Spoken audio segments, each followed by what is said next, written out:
uspeo da blokira njegov udarac. Gosti bez pravih prilika u ovom polovremenu. Ovo je bio udarac Kristijana sa distance.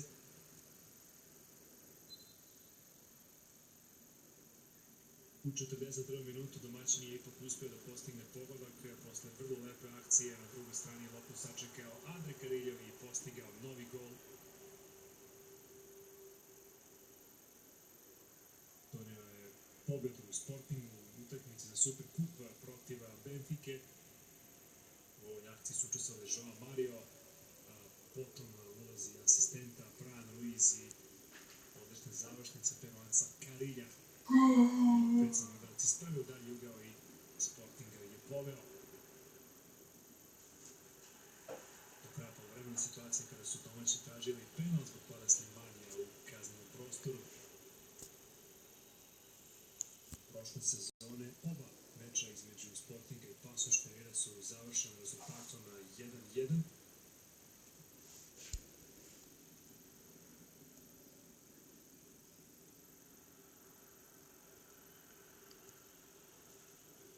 Detalji kada je u kaznenom prostoru domaćina oborio na Andrezinho, ali nije bilo prekršaja. Gosti su bili konkretniji na početku drugog polovremena, još jedna dobra šansa, ovoga puta preko Parabije.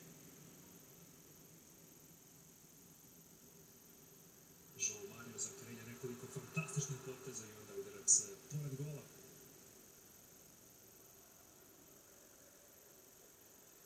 Ovo je velika šansa za Paços Ferreira, ali Rui Patricio je potvrdio kvalitet ovom sjajnom intervenciju. Jorge Simao ove sezone na klupi Paços Ferreira. Onda u 60. minutu još jedna dobra šansa za domaći tim. Fran Ruiz šutira glavom. Najzvučnije pojačanje možda Sportinga ovog leta. A još jedna situacija kada su tražili faul Manuel Almeida, to je glavni sudija, opet je oborena Slimani u kaznenom prostoru. Fabio Cardoso je bio uz njega.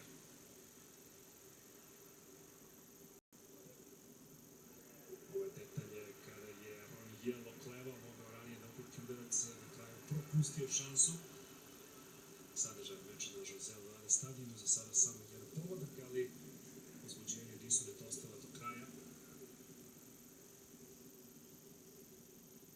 Prvo jedan pokušaj sa distance Eldera Lopesa, odnosno Kristin je to bio. A onda Joao Pereira ruši Sisera u kaznenom prostoru i dosuđeni kazni udarac za gosta. Joao Pereira je posle ovog faula dobio direktan crveni karton. Povratnik u lisabonski tim nakon nekoliko sezona koje je proveo u Španiji, nastupu u Valenciju. Snažni Sisero se dobro pozicionirao, očigledno povučen na strane Pereire. Odgovornost je preuzeo Pele i pogodio. Nesuđeno pojačanje Crvene zvezde. Njegov prvi gol ove sezone. Rezultat u 80. minutu izjednačen.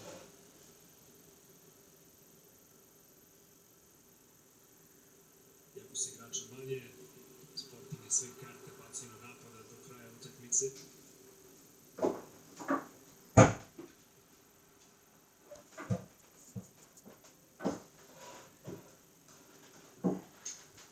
Jedna od boljih šansi, ali istakao se golman Marafona.